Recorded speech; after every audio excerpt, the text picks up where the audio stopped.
Та бүхэн ямар ирээ? Би өнөөдөр сайхан мэдээтэй. Би өнөөдөр та бүхэнд өөрийнхөө номыг танилцуулмаар байна. Танилцуулсан цаашаа юм бэ? Рекламдмаар байна, тийм үү? За, би номоо хэвлүүлсэн.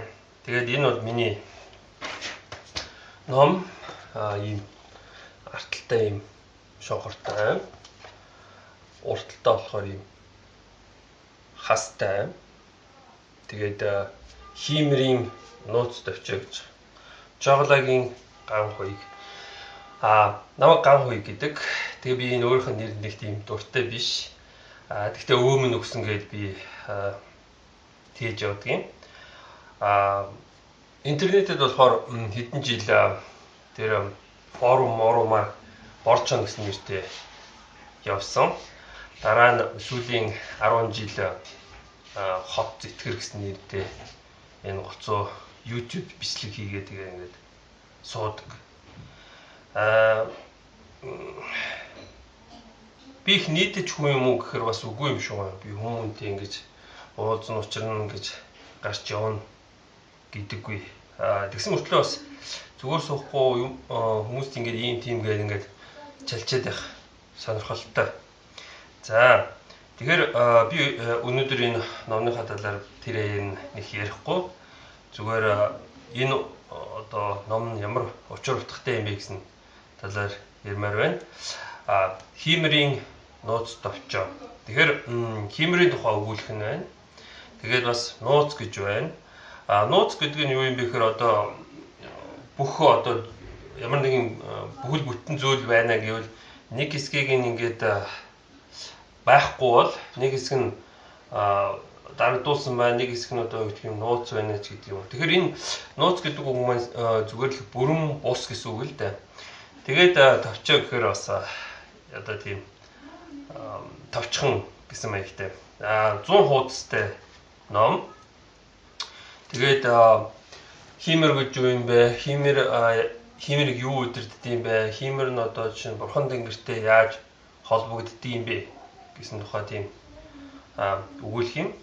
За яагаад ном бичих одоо жишээ нь шалтгаан байваа гэж. Нэгдүгээр энэ сэдвт сонирхолтой байх хэрэгтэй. Би багасаа одоо ээжийн талын өвөө дээр өссөн. Манай ээжийн талын өвөө болохоор отож хүн. Тэгээд тэр отож хүний хувьд болохоор одоо энэ болохоор хиймэрийн дарцагны одоо бар байна л да, модон бар. Тэгээ энэ бараар бас ингэж хиймэрийн дарцаг хийж өгөөд энэ хийсэг мисэг гэх нэг тийм зөвлөдөг. Хүүхдийн нэр нь буруу байна. Хүүхдийнхаа нэрийг өөрчил. Солонгоо гэсэн нэр өгсөн учраас байнга л одоо эрүүл мэндийн асуудалтай байх шиг байна гэж мэргэлдэг ч юм уу тий. Тэгээ ийм өвчин, ийм тарин, ийм одоо гэдгийг ийм тан уулга гэсэн нэг тиймэрхүү юм хэлдэг хүн байсан. Тэгээд мэдээж буддист тал руу одоо өөрөөр хэлбэл Буддагийн сургаалыг дагах гэдэг юм тийм үү. Тэгэхээр хүүхдүүд зөвлөж байгаа нэр нь төвд нэр байх ч юм уу их чинь. Би тэрийг одоо баг багтаа нэг тоодоггүй байлаа. Сүүлдээ ингээд том болоод янз бүрийн бодоод их нэ юу н энэ төвд хаттууд юу н хиймэрийн талаар юу мэддэг юм бэ гэж би өөдөө бодсон. Тэгэхээр би багасаа ерөнхийдөө энэ шашны сэдв дээр одоо юу гэх юм сонирхолтой байсан учраас энийг хийж байна. Хиймэрийг одоо энэ тэр буддын сургаалыг дагах чид гэсэн нэрийн дор төвдийн эсвэл янз бүрийн тийм гадны учир утгагүй юмыг тийм дагдаг хүмүүс байна шүү дээ. Жишээ нь иймэрхүү хиймэрийн дарцаг одоо хийсгэж байгаа. Энэ дээр болохоор нэг тийм хиймэрийн одоо дарцагны одоо гол одоо юу гэх юм те орсоор үг нь мошшил гэдэг юм л да, хүч агуулдаг зүйл нь болохоор луу, арслан, бар, хан гарч гэдэг юм уу тий. Тэгээд дунд нь одоо морь байдаг ч юм уу тий. Тэгэхээр энд ямар асуудал байна вэ гэхээр яагаад ийм одоо юм хийсэгдэв юм бэ гэж. Яагаад хийсэгдэв юм бэ? Энийг тайлбарлахад бас одоо жишээ нь бас хэцүү. Гэхдээ ямар нэгэн одоо жишээ нь гадны хил зарим нэгэн юмыг одоо жишээ нь тайлбарлаж чаддаг. Жишээ нь англи хэл гэж юм байна шүү дээ, тий. Энийг англи хэлээр bag гэдэг, bag буюу цүнх тийм үү, bag. Гэтэл чинь монголчууд одоо ямар нэг юм хийгээд ингээд битүүлээд ингээд яахад баглах гэж байгаа тийм үү? Bag баглах юм адилхан шүү дээ. Тэгэхээр ямар нэгэн байдлаар одоо англи хэл монгол хэлтэй ингээд одоо юу гэдгийг холбогдсон юм шиг байдаг. Гэхдээ яагаад ч одоо тийм одоо юу гэдгийг биологийн тийм холбоо байхгүй юм шиг санагддаг. Өөрөөр хэлбэл нэг англи хүмүүс хурж ирээд энд одоо монгол хэлийг өөрчлөөд хүн гэдгийг та нар human гэж хэлж мэйл энтергээд тэгээ өөрчилсөн юм бол биш шүү дээ. Ямар нэгэн байдлаар одоо чинь ойр байдаг. Тэгээд аз жаргалтай гэсэн үг гэдэг. Тэгээ happy гэж. Happy гэдэг нь болохоор нэг тийм салхинд ингэж хийсэж байгаа даав гэсэн утга байдаг. Тэгэхээр өөрийнхөө одоо юу гэдгийг өөрийгөө аз жаргалтай байлгаж гэдэг юм уу, ямар нэгэн тийм зүйлийг хүсгээр өөрийнхөө сүнс сүлдийг зураад үслээд хүсэж байгаа юмаа зураад үслээд тэгээд ийм хийсэгдэг байх нь. Тийм. За тэгэхээр хиймэрийн дарцаг гэдэг нэг тийм юм хийсэгдэг байх нь шүү дээ. Тэгэхээр хиймэрийн дарцган дээр ингэж одоо бар арслан ингэж байрлуул луу мэтийн байрлуулах нь хэр зөв тийм бий гэж. Энд би одоо Чингис хааны эхийн хэлсэн үгийг одоо иш татмаар л байна л да. Одоо хүн гэдэг бол тий мангас биш. Тий бусдыг зайлгдаг тийм мангас биш. Хүн тэр арсалдах арслан биш. Хүн тэр чон биш, хүн тэр барж идэх бар биш тэр гэж номлосон байдаг. Тэгэхээр ингэж одоо баараа арслан луу мэтийн мангасыг өөрийнхөө сүнс сүлдэн дээр ингэж тавиад одоо тэр хэрүүл уруул арсалтаан тэгээд гэдэг юм уу тий барж идэхийн бар гэдэг шиг ч юм уу ийм байх нь хэр одоо чинь хиймэртэй юм бэ гэж би одоо бодоод байгаа юм л да. Гэхдээ энэ тэр хэлсэн үгийг би энэ номонд харамсалтай нь оруулсангүй сүүлд ингээд номоо яаж тайлбарлах вэ гэдэг бодож байхдаа ингэж орж ирж л байна л да. За тэгэхээр монгол хүн хиймэрийн дарцган дээр одоо жишээ нь тэр дөрвөн хүчтнийг байрлуулмаар байгаа бол дөрвөн эвтэй хүчтэн гэдгийг одоо жишээ нь байрлуулах хэрэгтэй мэй гэж үзсэн байна. Тэгээд тэр дөрвөн эвтэй хүчтэн гэдэг нь болохоор аратан адгуус хүн жигүүртэн дөрв байх юм. Тэгэхээр морь унсан бүргэд юм уу шонхор тижээсэн тийм нохоотой тийм эр хүн байх нь шүү дээ. Би болохоор энийг өөрөө ингэж одоо зохиогоод одоо чинь олчоогүй. Би нэрл хайгуул хийсэн учраас энийг олж мэдсэн. За номны эхний одоо 5 дахь нүрэн дээр байна л да. Хиймэр гэж байна. Хиймэр. Цог зэл аз жавха хиймэртэй залуу хиймэргүй шашины ёсны морь унсан хүний зурагтай нэгэн зүйл дарцаг гэж. Морь унсан хүний зурагтай нэгэн зүйл дарцаг гэж. Тэр морь унж явсан хүний яасан бэ гэж. Энэ 1963 онд хийвэлсэн Яа цэвлийн монгол хэлний товч тайлбар тоолны 676 дахь хуудсан дээр байдаг хэсэг. Тэгэхээр тэр аз хиймэрийг хариуцсан тийм бурхан байх нэ гэж би шууд үзсэн. За тэгээд одоо хав өөр одоо шиний ямар одоо шиний аз хиймэрийн бурхад байна гэдэг ингээд хайгаад явсан маа. За тэгээд би энэ нүүрэн дээр нь болохоор ийм 8 шарга мөрийг тавьсан байгаа. Азийн 8 морь гэж ярьдаг шүү дээ, тийм үү? Тэгэхээр эдгээр 8 морь нь болохоор ямар нэг юм бэлэгддэг байх нэ. Тэгэхээр монгол хэлэн дээр яагаад 8 гэж ярьж байна вэ? Яагаад 9 морь байдгүй? Яагаад 7 морь байдгүй? Яагаад 8 морь байх хэрэгтэй юм бэ гэх юм тий. Тэгэхээр 8 гэсэн тоонд болохоор бас тийм найз гэсэн утгатай утга байна л да. 8 шарга морины одоо жишээ нь домог гэдэг юм уу 8 шарга морины түүх гэдэг бол Чингис хаантай холбоотой. Чингис хаан 8 шарга морио алдчихад явхад нь Боорч гэдэг хүн одоо амиа золиослон байж тий тэр дээрэмчттэй амиа золиослон байж тусалдаг. Тэгэхээр яагаад одоо Чингис хаан тэгж их одоо жишээ нь туслах болов тий яагаад Чингис хаанд одоо жишээ нь 8 шарга морь байсан гэж одоо тэр нууц товчон дээр тэгж бичих болов тий Монгол хүний хувьд одоо жишээ нь 7-д ордож 8 сэхэн энтер гэж ярьдаг нь ямар ч штэ их метр. За тэгэхээр би одоо жишээ нь энэ монгол хэлэнд хиймэр гэсэн утга одоо юу юутай холбоотой байд юм бэ гэж одоо судалж үзсэн байна. Орчин үед болохоор энэ юм хүм захин болцсон учраас хиймэр гэдэг ингээд бичгээр ингээд славар тэрээр нь одоо юу гэдгийг уншихаар гараад ирчлээ л да. Тэгэхээр онгод хиймэр гэсэн үг. Тэгэхээр би энэ дээр онгод хиймэр энэ тэр толгонд онгод хиймэр байх нь тийм. Тэгээд хиймэр сүлд гэж юм байх нь. Хиймэр жолоо гэж байх нь.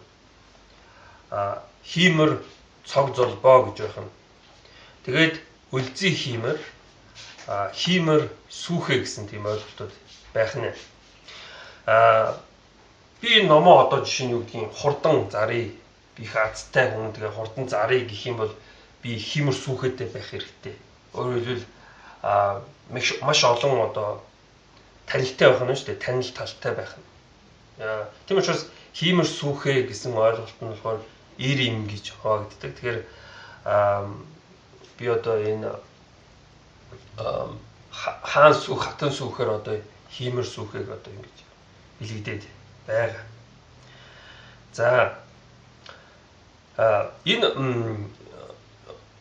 мэдээж энэ одоо энэ хасны доо энэ яг голд байгаа зүйл бидний энэ яг голд байгаа зүйл юу юм бэ гэхээр аз хиймэр гэж. Тэгэхээр аз хиймэр гэж юу юм бэ?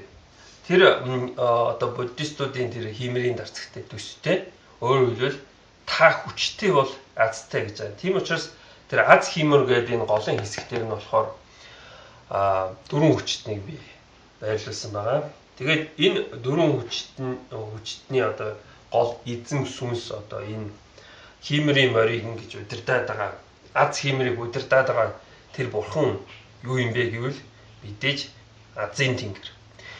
Монгол хүн Азийн тэнгэр гэж яриад байна л да. Тэгээд яг юу байдгийг нэг сайн тайлбарлаж өгөхгүй байгаад байгаа. Тий. Тэгээд хамаагүй хүнд хамаагүй юм одоо чинь ярьчдгүй ч юм уу. Инээсээ болоод одоо юу гэдгийг муу явдаг. Би тэгж боддгийг.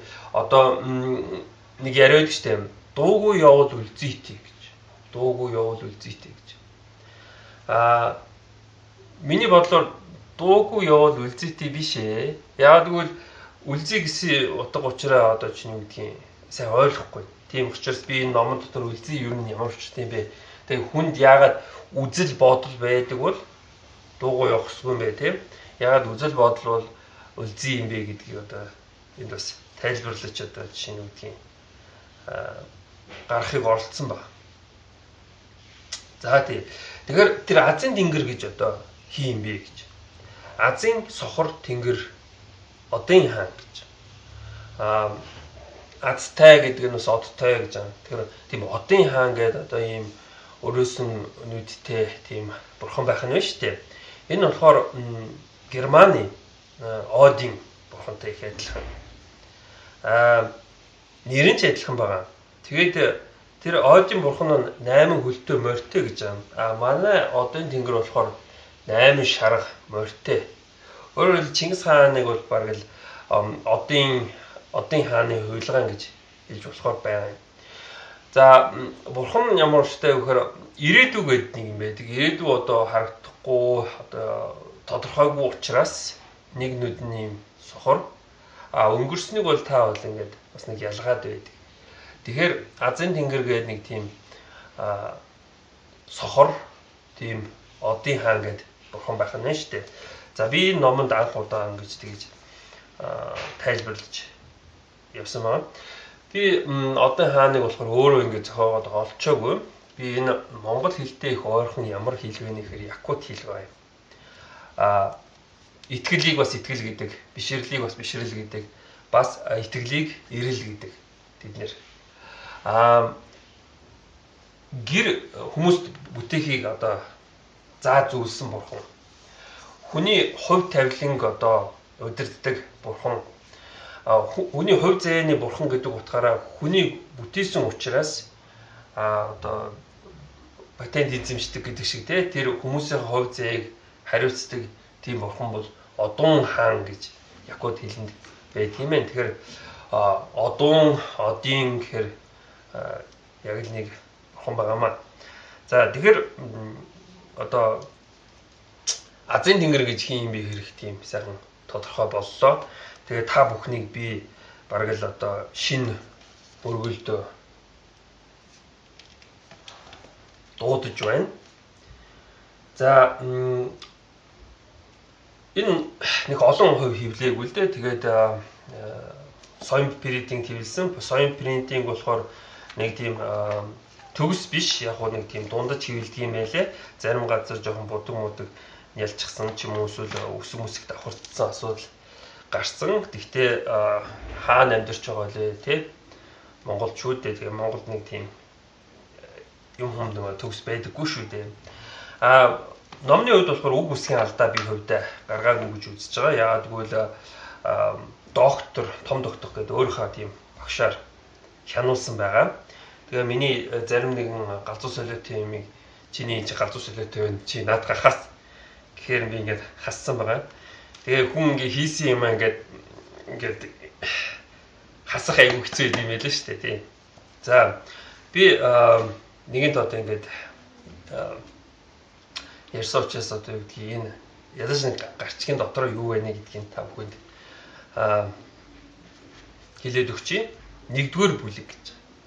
Итгэл, аз хиймэр, монгол хүн хиймэртэй гэж. Тэгэхээр монгол хүн хиймэртэй гэж бид нэр итгэдэг шүү дээ. Тэгээ яг хиймэр гэхээр юу юм те? Тэгээд бид нар үнэхээр хиймэртэй бол яагаад ингэж янз бүрийн ингэ бүтээгээд ингэ дэлхийг ингэ цагаан арьстай хүмүүсийг эзэгнээд ийдгүй юм гэдэг. Хиймэр гэдэг нь яг юу юм бэ? Би энэ ном дээр бичсэн байгаа. Хиймэр гэдэг бол тэр Христийн шашинд байдаг шиг монгол хүний ариун сүнс. Тэ. Хиймэр сүлд гэдэг шүү дээ, тий? Сүнс сүлд гэж. За, хоёрдугаар бүлэг чанд манах өв гал голомт дөрөн эрдэнэ гэж. Гуравдугаар бүлэг Монгол гэр үтсэн домог. Би хэлсэн шүү дээ энэ Азийн тэнгэр хүмүүст гэр орон сууц яаж бүтээхийг зааж сургасан гэж тэр Якути одоо үлгэр домогоос би санаа авч өөрийнхөө Монгол одоо тийм домгийг энд багтаасан ба. Тэгэхээр тоон, бунд хорол, Монгол гэрийн тоон, Монгол гэр ба гэр сууц ба буддын ухаан гэж байна. Будда юу гэж хэлсэн? Бид нэр яаж амьдэрдэг вэ? Тэрийг одоо шинэ харьцуулсан мэт. Монгол гэрийн дотоод зохион байгуулалтаа 12 жил гэж байгаа. Зүг чиг.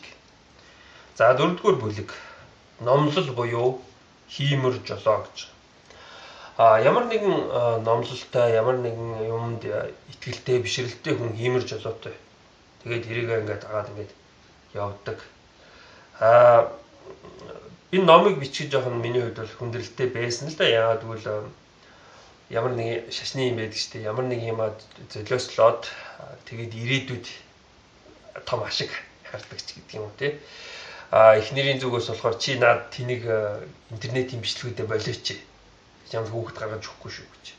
Миний гал голомтыг одоо шинэ харлуулна гэж зүтэлж байна. Тийм ямар ухаантай хүүхэн байх вэ? Надад тэгээд хайртай ч юм уу гэж.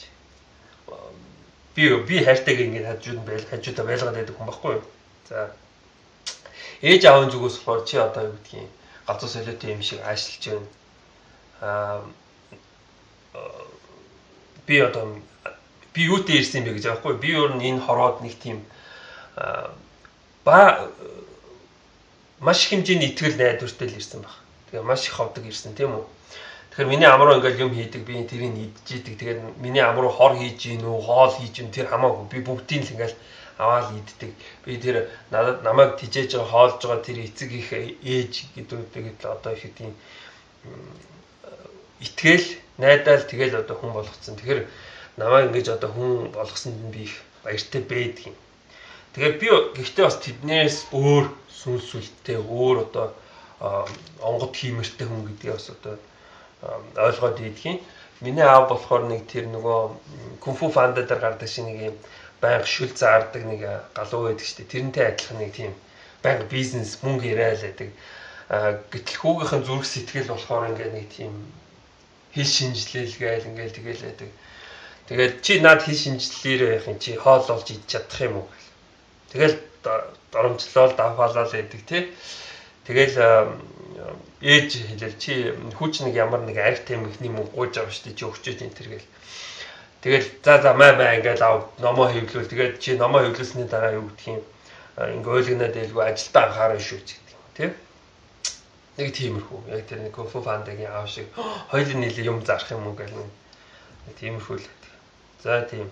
Тэр хиймэр жолоо гэж одоо хүнд байх хэрэгтэй. Би тэгээд энэ одоо харын шашны номлолын одоо ном ч гэдэг юм тиймэрхүү юм энэ нөхгүй юм. Тэгээд та нарт хиймэр жолоо гэсэн юм өгөө байх гэж одоо за хүн гэж морь нохой шар нохой муур яасан бэ гэж. Би зарим нэг гарчгуудын одоо юу гэдгийг та нар хэлсэнгүү жишээ нь хүн хэрхэн үүссэн тухай Монгол ном гэж. Тэр бас чухал. 5 дугаар бүлэг хиймэр сүүхэ.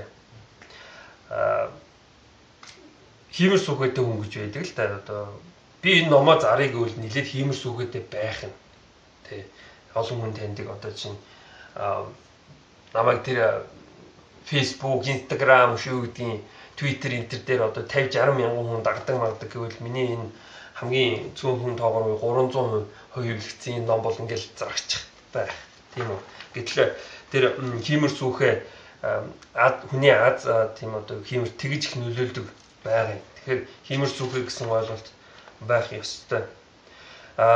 Хиймэр сүүхэ гэдэг юм дотор би юу оруулсан бэ гэхээр эр хүний 13 мэх эмэгтэй хүний хатан сүүхэ ялгуусны тэмдэг бурхан эхнэр нөхрийн эрхэм үүрэг гэх мэттэй тийм 6 дугаар бүлэг онгод хиймэр аврал ирэх Монгол хиймэрийн сан 3 улаан залаа энэ гэх 7 дугаар бүлэг өлзий хиймэр 8 шаргын эрэлд буюу нөхрөлийн учир гэж.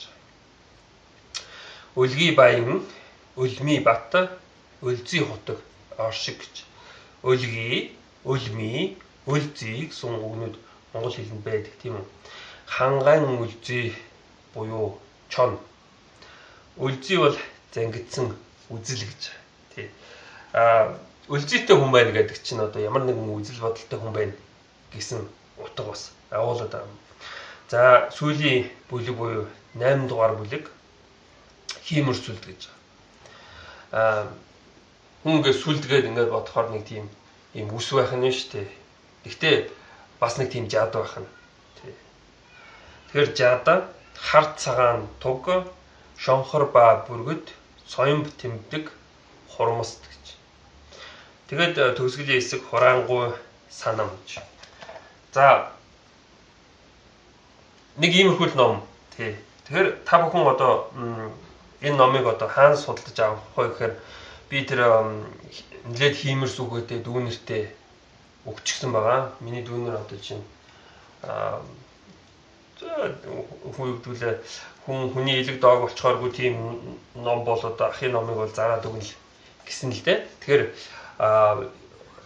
Мантхай зочид буудлын уурталд Мишель Амзоко гэдэг тийм дэлгүүр байгаа. Тийм дотор ороод одоо энэ хиймэрийн нууц товчоо байгаа юу гэх. Тэгэхээр та бүхэнд одоо зарчих нь байх нь шүү дээ.